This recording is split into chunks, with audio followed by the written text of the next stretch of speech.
सदगुरु श्री कबीर साहब जी बहुत ही अच्छे पवित्र विचारों के संत थे, मानवतावादी संत थे और किसी भी प्रकार से कभी किसी का बुरा नहीं चाहते थे। सदगुरुदेव ने जो भी वचन अपने मुख से कहा, तौल करके विचार करके किसी को भी बुरा ना लगे और सबके अंदर शांति आवे, ऐसे शब्द कहे।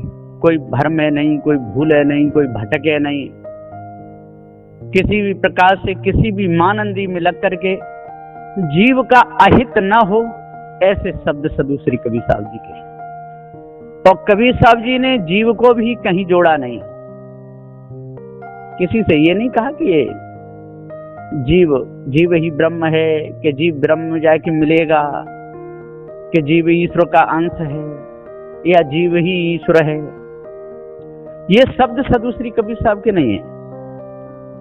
या जीव ही आत्मा है, आत्मा सर्वव्यापक है,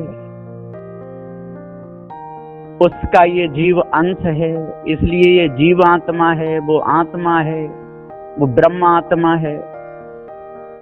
इन शब्दों का प्रयोग सदगुरु श्री कबीर साहब ने किया है तो समझाने के लिए किया है, उनकी भूल को मिटाने के लिए किया है और खंडनात्मक किया है, मंडनात्मक नहीं। साहब ने सबका हित सोचा। ये नहीं कि जो ब्राह्मण लोग हैं भूल में फंसा रहे हैं, फंसे हैं तो इनका अहित हो, ऐसा नहीं सोचा सदगुरु श्री कबीर साहब ने। सदगुरु श्री कबीर साहब के तो मन में ये था ही नहीं, ब्राह्मण क्षत्रिय वैश्य शूद्र ये विचार उनके मन में नहीं थे। ब्राह्मण क्षत्रिय बानी तिनऊ कहल नहीं मानी, ये शब्द तो उन्होंने कहा कि ये लोग हटीले मानते नहीं है, मनुष्य होकर के भी चारों वर्ण मनुष्य हैं और मनुष्य होकर के भी ये नहीं मानते और उल्टी चाल चलते, कहते कि नहीं चारों का जन्म ब्रह्मा से हुआ है और ब्रह्मा से चारों का जन्म बता करके और चारों में फूट भी डालते हैं कि ये ऊंचा है ये नीचा है, ऐसा भी करते हैं। और परस्पर देखा जाए तो सारे के सारे नीचे हैं और सारे के सारे ऊंचे हैं। जिस समय नहा धोकर के पवित्र हो जाते तो वो ऊंचे हो गए, शुद्धता आ गई। और जिस समय नहाते धोते नहीं है, सबके सब जो लेटर बाथरूम संडास में जाते हैं उस समय तो एक से ही रहोगे ना सब है? जिस समय सुबह संडास में जाएंगे या लेटरिन में जाएंगे उस समय सबकी गति एक होती है, नहाते हैं सबकी गति एक होती है, खाते हैं सबकी गति एक होती है। यदि कोई किसानी करता है, ब्राह्मण क्षत्रिय वैश्य तो कोई भी हो, उस समय सबकी गति एक होती है। और जिस समय ये चारों के चारों शराब पीते हैं तो सबकी गति एक हो जाती है, चारों के चार अंडा मांस खाते हैं सबकी गति एक हो जाती है। और यदि सबके सब यदि पढ़ने लगे तो पढ़ते समय सब विद्यार्थी हैं, सबकी गति एक होती है उस समय। तो ये किस बात से एक को ऊंचा एक को नीचा? हाँ, कर्म जिसके गंदे हैं वो तो नीचा है ही है और जो कर्मों को सुधार ले वो ही ऊंचा है। जो चारों खानियों के जो कर्म हैं इनको जो सुधार ले वो ही ऊंचा है। उसमें न ब्राह्मण की जरूरत, न क्षत्रिय की, न वैश्य की, न शूद्र की, इस काव की जरूरत है ही नहीं। ये चारों पदवी वहां पर हट जाती हैं। उच्च कोट के आगे और नीच कोट के जितने कर्म हैं वो सारे हट जाते हैं। तो सदगुरु श्री कबीर साहब जी पुकार के समझाते हुए कहते हैं कि मैंने किसी के लिए भी कोई ऐसा शब्द कभी नहीं कहा कि इन लोगों को बुरा लगे, लेकिन भूल बस न्याय निर्णय के वचन इनको बुरे लगते हैं। जब भूल में हैं इसलिए न्याय के वचन, निर्णय के वचन इनको बहुत बुरे लगते हैं। और भूले हुए लोग इनको उपदेश सुनाएं तो उनकी वाणी इनको बहुत अच्छी लगती है। मैं कहता हूं माता पिता की सेवा करो तो इनका पसीना निकल जाता है कि माता पिता की सेवा करते हैं तो बुढ़िया कुर्र कुर्र करती है, बूढ़ा कुर्र कुर्र करता है, कोई कुछ भी, कोई कुछ भी। और यदि भगवान की पूजा मंदिर में करें तो भगवान कुछ नहीं कहता है। अरे भगवान हो तब तो उसमें कुछ कहे, भगवान है नहीं, ईश्वर है नहीं उस मूर्ति में, होता तो नाच नचा देता, पता चल जाता सेवा किसको कहते। तो इसलिए चेतन पूजा ही सार है। चेतन पूजा के बिना मन निर्मल हो नहीं सकता है। चेतन पूजा से ही मन निर्मल होता है, और बिना चेतन पूजा के न किसी का मन कभी निर्मल हुआ है और न होगा। इसलिए सत्य न्याय निर्णय के वचनों को अपने हृदय में उतारो और मानवता से रहो। पशुओं के कर्मों को त्याग दो, मनुष्य के कर्म करो, है ना। और जड़ मानंदी को त्याग दो, चेतन पूजा करो। मंदिर मठ खूब बनाओ, लेकिन उसमें चेतन पूजा करो। मठ मंदिरों को बना करके ज्ञानी जनों के उसमें तख्त लगाओ, बढ़िया सजाओ, और सजा करके फूल हार लाओ, उनको बैठा रहे उनकी पूजा करो। जो वास्तव में पूजनीय हैं, जो साधु संत हैं, जिन्होंने वैराग धारण किया है, जो साधु संत हैं, संसार से उपराम हो चुके हैं, उनकी पूजा करना चालू करो। मठ मंदिरों में उनकी पूजा करो, बढ़िया। देखो फिर कितना भारत का नाम होता है। जो नकली पूजा से इतना नाम हो रहा है, तो असली पूजा से कितना नाम होगा। इसलिए अच्छे प्रकार से इस भरम भरे शब्दों को अपने अंदर से निकालो, और भूल को अपने अंदर से निकालो, और जीव को ब्रह्म आत्मा कहना त्यागो। जीव स्वतंत्र है, अजर अमर अखंड है, नित्य स्वयं स्वरूप है, किसी का अंश है नहीं।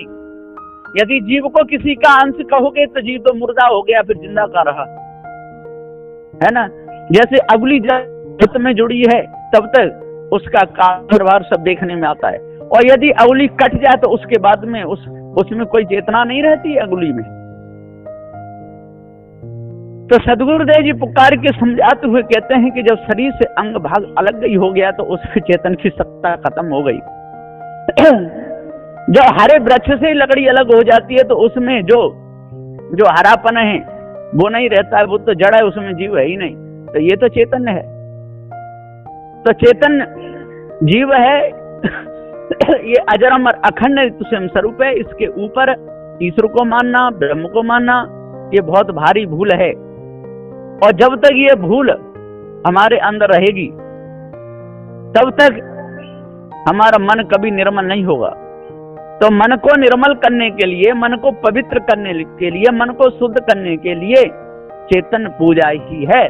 और चेतन पूजा में भी यदि पार की सदगुरुदेव मिल गए तो सोने में सुहागा है। वो तो सभी प्रकार के भ्रम को हटा करके निज के दर्शन करा देते हैं, निज को बता देते हैं कि तू ही सत्य है, तेरे ऊपर और कोई नहीं है, तू जीव जनैया सत्य है, तेरे ऊपर और न कोई, तू जीव जनैया है, तू सत्य है।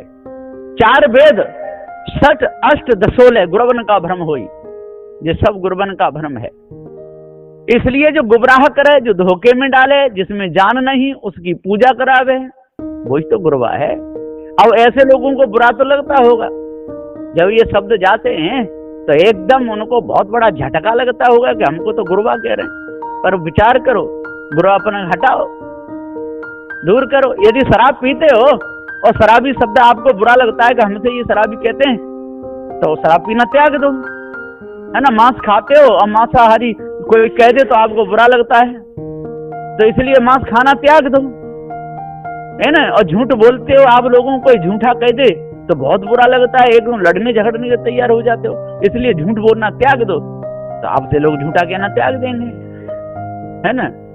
जो जनाना पाठ खेलता है उसको कहते ही जिसने वो जनाना पाठ खेला था। जब रामलीला होती है, रासलीला होती है, तो नए नए लड़के और कोई जनाना पाठ खेलता है और लड़कियां मर्दाना पाठ खेलती हैं, तो कहते ही कि जिसने जनाना पाठ खेला था, जिसने मर्दाना पाठ खेला था, उसमें क्या है। अब वो लड़ने लगे कि मेरे को ऐसा कहता है, अरे को तेने खेला क्यों, जैसा पाठ खेलेगा तैसा तेरा नाम हो जाएगा। इसी प्रकार से कर्म के अनुसार ही नाम पड़ जाता है। अब उस नाम के अनुसार यदि कोई चिढ़े तो ये तो बिल्कुल गलत बात है। जो भी काम करेगा उसके अनुसार उसका नाम पड़ेगा। ड्राइवरी करेगा तो ड्राइवर नाम पड़ेगा, हलवाई का काम करेगा तो हलवाई नाम पड़ेगा, और साधु हो जाएगा तो साधु नाम पड़ जाएगा, और साधु होके बिगड़ जाएगा तो वो भी नाम पड़ जाएगा, पहले साधु था बिगड़ गया, ऐसे नाम पड़ते ही। पहले बहुत शराब पीता था, अब शराब पीना छोड़ दिया, पहले मांस खाता था, मांस खाना छोड़ दिया, है? पहले जो बहुत बुरे बुरे कर्म करता था वो तो सत्संग कर रहा है, तो देखो नाम हो गया। और कोई सत्संग करे और फिर किसी की संगति बस बुरे कर्म करने लगे, अरे पहले तो जी बहुत बड़ा भक्त था, लंबे तिलक भी लगा लेता था, सत्संग में जाता था, इसका नाम हो रहा था, जाने ऐसे कर्म करे इसलिए गिर गया। तो जान रहा था कि नहीं, पहले उसका नाम हो रहा था तब भी जान रहा था, जब नाम गिर गया तब भी जान रहा है। तो कौन सत्य है? चेतन जीव सत्य है, तू जीव जनैया सत्य है, तेरे ऊपर और न कोई। ईश ब्रह्म आत्म परमात्म गुरुवन का ब्रह्म हुई। इसलिए अच्छे प्रकार से इस भ्रम को त्याग देना चाहिए और परस पे लड़ना झगड़ना बंद करना चाहिए। वो ऊंचा मैं नीचा, वो साधु ऊंचा वो साधु नीचा, मैं सब साधुओं से ऊंचा। अरे सारे चेतन जीव हैं, अजर अमर अखंड हैं, नित्य स्वरूप हैं। इसलिए अपने अपने आप को जानो, अपना अपना सुधार करो और जो सारी जो कालमा है बाहर की, जो भरम जो भूल है बाहर का, ये सब को त्याग दो। बाहर का जितना भी कचरा है इसको पहुंच पांच के दूर करो। सब जीव हैं, अजर अमर अखंड हैं, मनुष्य जन्म में आकर के, और जो वास्तव में मानवीय गुणों को धारण करते हैं, अष्ट महासुरों धारण करते हैं, वो मनुष्य हैं। और जो दानवीय गुणों को धारण करते हैं वो दानव हैं, और मानवीय गुणों को धारण करते हैं वो मानव हैं। ऐसा निर्णय है बंदी छो सदगुरुदेव का। बोलिए श्री सदगुरुदेव की जय।